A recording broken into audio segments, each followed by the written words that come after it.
For part 2 of this week, in which we talk about numerical data, we are going to talk about describing variation of a numerical variable. This is also known as spread or dispersion.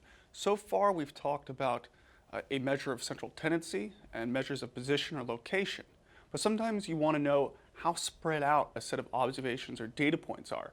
And for that, we want to talk about measures of variation.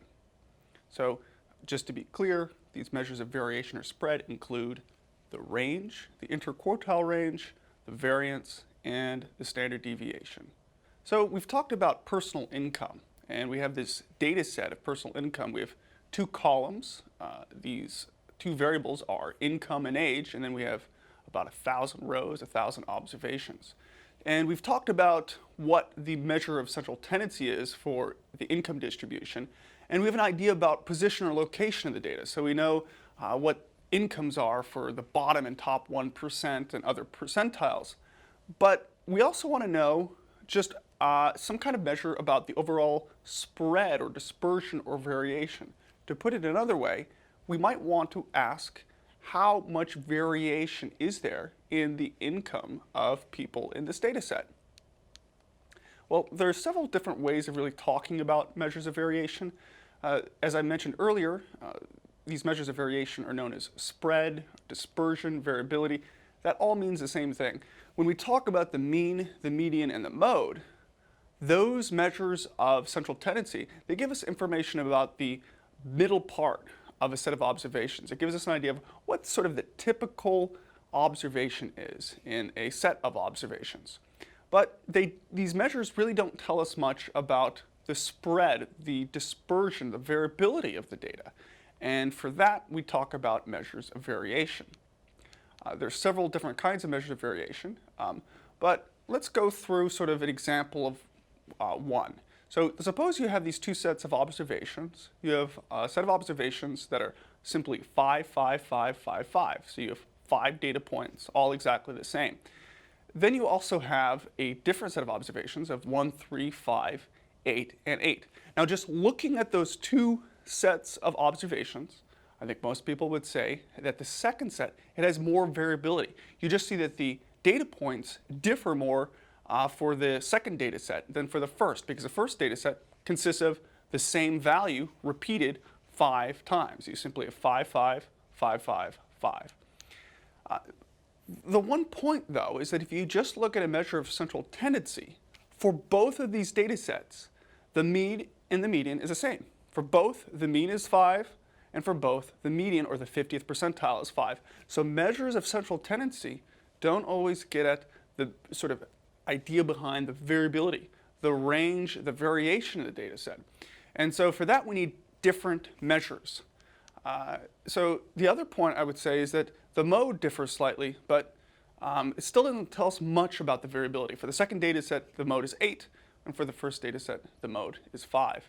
So we really want to think about measures of variation as separate from measures of central tendency.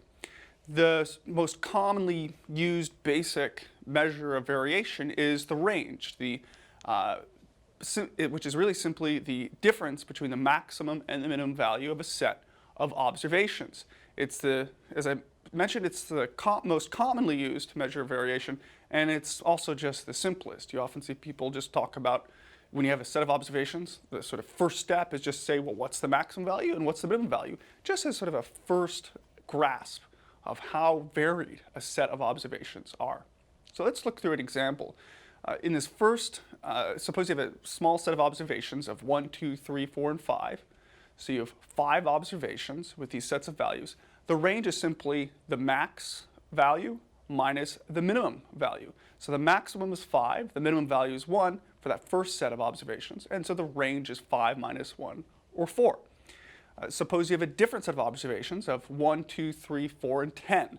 So in that last observation, instead of 5 is now 10. So we've included an outlier here, an extreme value. And the range is, again, the difference between the maximum value and the minimum value of this set of observations. The maximum value is 10, the minimum value is 1, so the range is 10 minus 1, which is 9. So you can see that in these two basic examples, the inclusion of that outlier, that extreme value, it is reflected in the range. The range differs, and the range is reflecting the greater variability when we change that last value from 5 to 10. So you can see that the range does function as a way of capturing some degree of variability in a set of observations. There are, however, a few problems with the range as a measure of variability or dispersion or spread.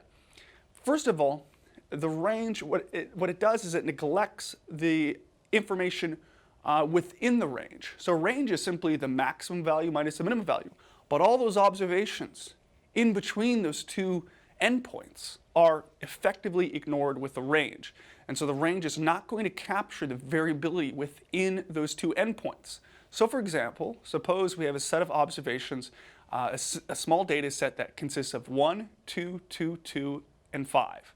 So that's sort of a basic small data set. The range in that small data set is simply going to be 5 minus 1, which is 4, okay, as we've talked about before. But suppose, for example, that those three middle numbers, instead of being 2s, are in fact 5s. Well, in that case, the range is still 4.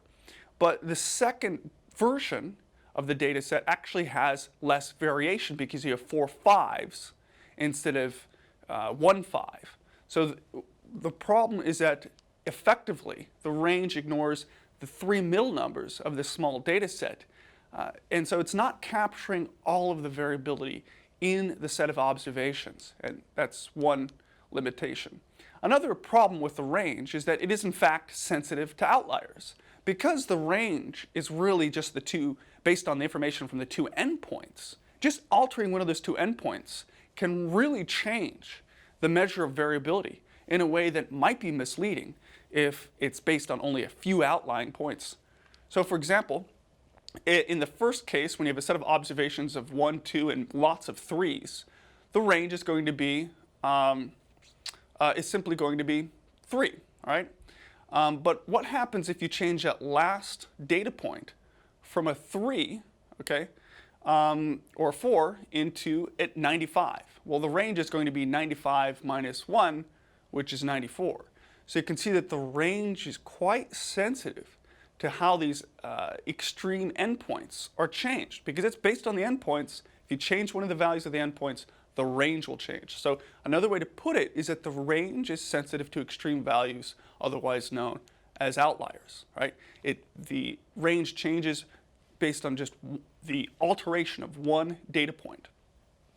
So let's look at our data set of personal income and calculate the range as a measure of variability. So already, when we do a basic tabulation, we can see that the maximum value is a little bit over $1 million. And then the minimum value is $0. So in our data set, we have these two values of the maximum and minimum values. The range is simply the difference between those two. And so the range is 1,203,000 minus 0, which gives us $1,203,000. So that's the range of the set of observations in personal income. That's a lot of variation, but as I mentioned earlier, one problem with the range is that it is sensitive to extreme values or outliers, meaning that range might be based on just one person making a lot of money, one person making $1,203,000. And so we want to think about other measures of variability or dispersion that are robust, that is insensitive to extreme values. Different measure that is more robust to extreme values is something known as the interquartile range. So the range is simply the maximum and minimum values, the difference between those two. The interquartile range is the difference between two locations within the data set that are based on the third quartile and the first quartile. So the interquartile range is the difference between the third quartile and the first quartile. To put it another way, the interquartile range is based on the difference between the 75th percentile and the 25th percentile. It's really this range reflecting the middle 50% of the set of observations. What's useful about the interquartile range, since you're looking at the sort of middle part of the data, it can eliminate some outlier problems, especially in the tails of the distribution. When you have extreme values, either in the high end or the low end, the interquartile range is considered more robust to the problems of extreme values affecting a measure of variability or spread. So let's look at our data set and calculate the interquartile range and compare it with the range. The interquartile range is simply the difference between the 75th percentile and the 25th percentile.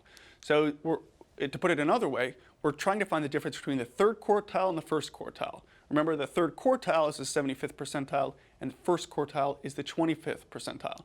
So when we look at that difference, we have $48,000 is the 75th percentile. So 75% of people on our data set make less than $48,000.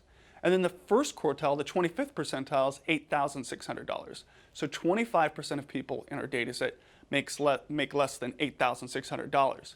When you look at that difference, we have the interquartile range. The interquartile range is $39,400.